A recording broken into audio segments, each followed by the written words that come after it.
Perkenalkan, nama saya Ngala Jitomo dari kelas 1 TA, Prodi D4 Teknik Telekomunikasi. Di sini saya akan menjelaskan apa yang saya dapat dari belajar K3.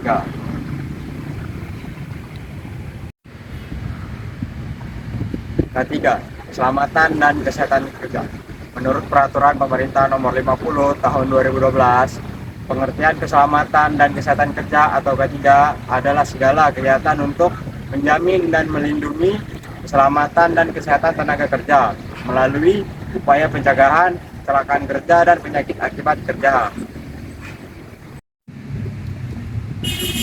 ASA Warning Sign (OSHA) sign adalah rambu keselamatan standar yang dikembangkan oleh Administrator Keselamatan dan Kesehatan Kerja Amerika Serikat (OSHA).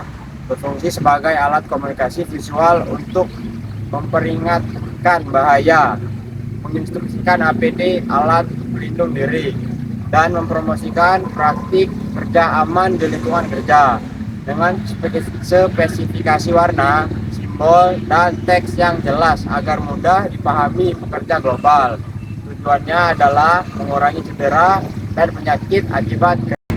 Yang selanjutnya, ANSI Signs adalah rambu atau label keselamatan yang dikembangkan oleh American National Standard Institute atau ANSI untuk mengkomunikasikan bahaya, peringatan, dan instruksi keselamatan secara seragam di berbagai industri, mengembangkan warna, simbol, dan kata kunci khusus seperti danger, warning agar mudah dipahami secara sekilas oleh pekerja dan publik demi menciptakan lingkungan kerja yang lebih aman. Standar utamanya adalah seri ANSI J535 yang menetapkan pedoman desain untuk memastikan konsisten dan kejelasan dalam identifikasi resiko. Out dan take out atau LOTO adalah teknik yang digunakan untuk mencegah energi terlepas yang membahayakan pada saat proses perbaikan peralatan.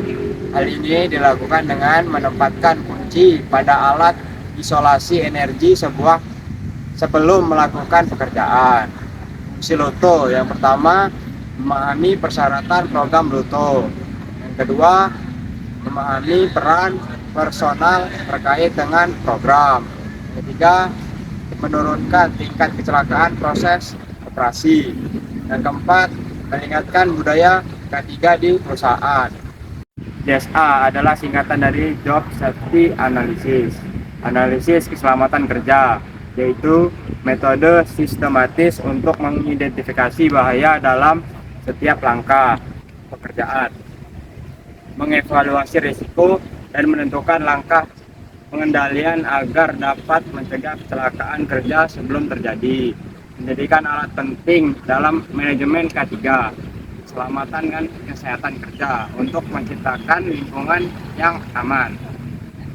Fungsi JSA yang pertama, mengidentifikasi potensi bahaya di setiap langkah pekerjaan.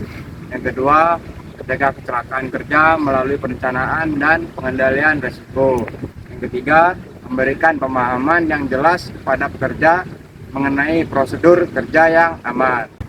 PHK, penyakit akibat kerja, adalah gangguan kesehatan fisik atau mental yang timbul atau diperparah karena aktivitas kerja, bahan kimia, radiasi, kebisingan, getaran, posisi janggal, stres, atau faktor lain di lingkungan kerja seperti ISPA karena debu,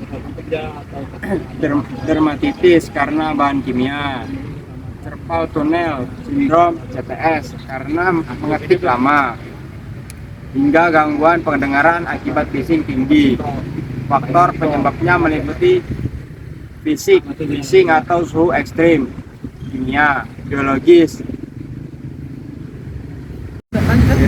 yaitu metode sistematis dalam keselamatan dan kesehatan kerja untuk mengidentifikasi bahaya, menilai resiko dan bahaya tersebut, dan menentukan langkah pengendalian yang tepat. Tujuannya untuk mencegah kecelakaan kerja, penyakit akibat kerja, dan kerugian di tempat kerja, serta merupakan bagian penting dari sistem manajemen K3. CPR atau RZP adalah pertolongan pertama pada orang yang mengalami henti napas dan detak jantung karena sebab-sebab tertentu. CPR bertujuan untuk membuka kembali jalan napas yang menyempit atau tertutup sama sekali. Teknik kompresi dada dan pemberian napas buatan untuk orang-orang yang detak jantung atau pernapasannya terhenti. Asistensi jantung paru CPR dilakukan dengan mengkompresi dada serta memberikan napas buatan bagi orang yang membutuhkan. Dengan melakukan resistensi jantung, paru, fungsi napas serta sirkulasi darah dalam tubuh yang terhenti dipaksa untuk berfungsi kembali, serta untuk membuat darah dan oksigen tetap beredar ke seluruh bagian tubuh. AED adalah sebuah alat medis yang dapat menganalisis irama jantung secara otomatis dan memberikan kejutan listrik untuk mengembalikan irama jantung jika dibutuhkan. Alat ini berfungsi untuk menolong orang yang mengalami henti jantung.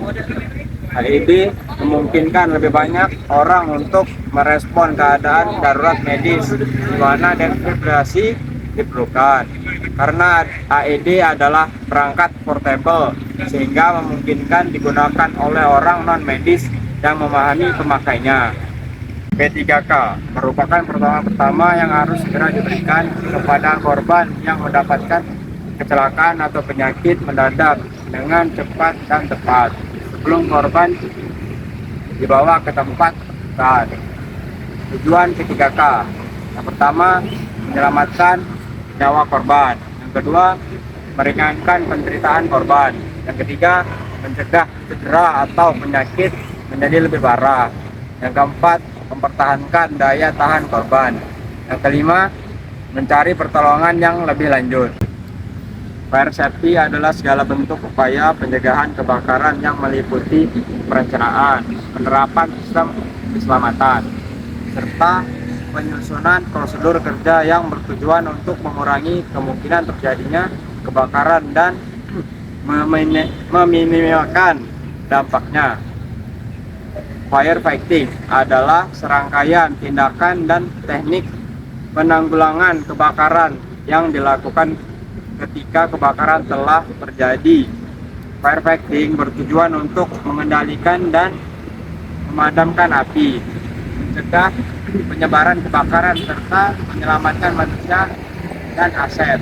Kimia berbahaya dan beracun adalah bahan, senyawa, atau campuran yang karena sifat, konsentrasi, atau jumlah dapat menimbulkan bahaya terhadap kesehatan manusia, keselamatan kerja, lingkungan, serta makhluk hidup lainnya. P3 dapat menyebabkan dampak akut maupun kronis seperti iritasi, keracunan, luka bakar, gangguan pernapasan, hingga kerusakan organ dan pencemaran lingkungan jika tidak dikelola dengan benar. KOS adalah suatu peraturan dan sistem pengendalian yang bertujuan untuk melindungi pekerja dari bahaya kesehatan akibat paparan zat berbahaya di tempat kerja. KOS banyak diterapkan di lingkungan industri, laboratorium, rumah sakit, dan fasilitas produksi. Sekian video dari saya. Terima kasih.